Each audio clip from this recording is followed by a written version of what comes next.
给你一次扮演上帝的机会，用水箱模拟一个森林生态系统，花费100天的时间，让这方世界从一片虚无走向繁荣。第一天，你创造世界，在水箱中放置泥土作为基底，加入枯朽的原木和地底的野兽捕骸，这方世界就起源于眼前的荒芜之中。随着时间的流逝，泥土和朽木中会孕育出新的生命。仅仅用了5天时间，茂密的植被就覆盖了整片荒野，你的星球也迎来了首批原住民。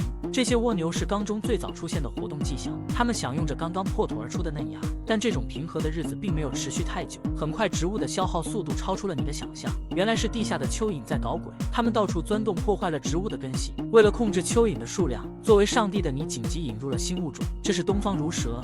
以它的体型正好可以深入蚯蚓所在的地下洞穴，去展开你交代的狩猎工作。与此同时，一些神奇的东西在地面上疯狂生长。那根原木上涌现出了一大批蘑菇，仅仅2天半就变得无比茂密。蘑菇的出现丰富了蜗牛们的菜单，它们纷纷移居到原木上来享受美食。而在木头内部，还有一个蚂蚁帝国正在静静的猥琐发育。这是一只蚁后，它正在抚养第一批幼蚁，待到孵化后，它们都将会成为女王座下最忠实的仆人，为帝国献出心脏。到了第21天，植被生长得愈发茂密，物种之间的竞争也变得激烈起来。就像这条阔鱼妈妈刚产下一堆卵，就已经被其他捕食者盯上了。蟋蟀们对它的宝宝觊觎已久，由于缺少天敌的制约，它们在这里肆无忌惮的繁衍，眼看族群数量就要超出控制。作为上帝的你紧急引进了2只跳蛛，它们是一对雌雄双煞，别看外表可爱，却是专吃昆虫的替灵打野。带着任务来到这颗星球后，跳蛛夫妇直接开启了杀戮模式。虽然蟋蟀的视力极其出色，但跳蛛速度的更是逆潮，只需咬上一口就能使它的猎物陷入瘫痪状态，接着开启美滋滋的享用时间。这种捕食狩猎的快感，就像我在野兽领主新世界里选择的掠夺者习性一样，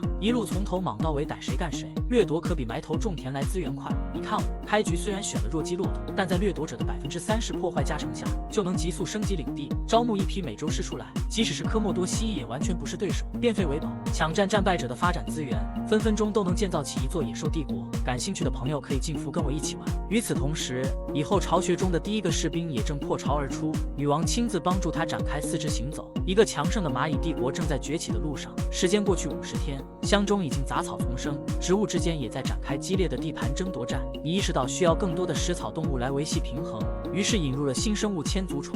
它们一到这方世界就钻入了丛林之中，默默展开了工作。而许久不见的跳蛛也已经用丝线筑起了巢穴。原来它已经有了宝宝。建立猪巢的目的就是为了保护自己的孩子，为此甚至关上了大门，拒绝被观察。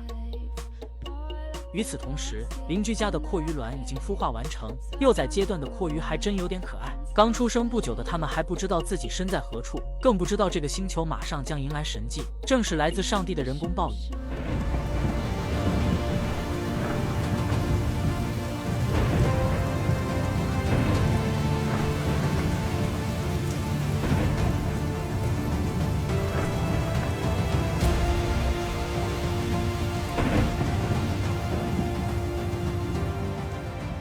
久违的暴雨降下甘露，所有动物都在品尝雨水的鲜甜，就连花朵都在这场大雨后盛开了。雨林乡焕发出前所未有的生机，然而跳蛛的日子却是越来越不好过。只因蚂蚁帝国的崛起，抢走了太多本属于它的食物。它向上帝祈祷，换来的回应是新的种族加入，一群木蝎子。它们有强大的爪子和毒刺，所以你小心翼翼地将它们放进生态箱中。大多数蝎子立刻钻进了森林中寻找庇护所，但有一只却误入了跳蛛的地盘。好在跳蛛也拿捏不准木蝎子是否在自己的菜单上，他靠近对方仔细观察，看了又看。由于木蝎子始终保持一动不动，最终跳蛛还是放弃了捕食的打算。但其实木蝎子并非老实木讷，到了晚上它们就化身潮男靓女，披着荧光皮肤出来蹦迪吃东西，这性格和作息像极了当代大学生。到了第90天，作为上帝的你模拟出了旱季，长期没有雨水的地面变得干涸，生机正在退去。你将一部分动物接了出来，因为你知道在第94天，雷暴即将降落在极度干旱的土地上，引发一场难以控制的野火。它一触即燃，迅速蔓延至整个水箱，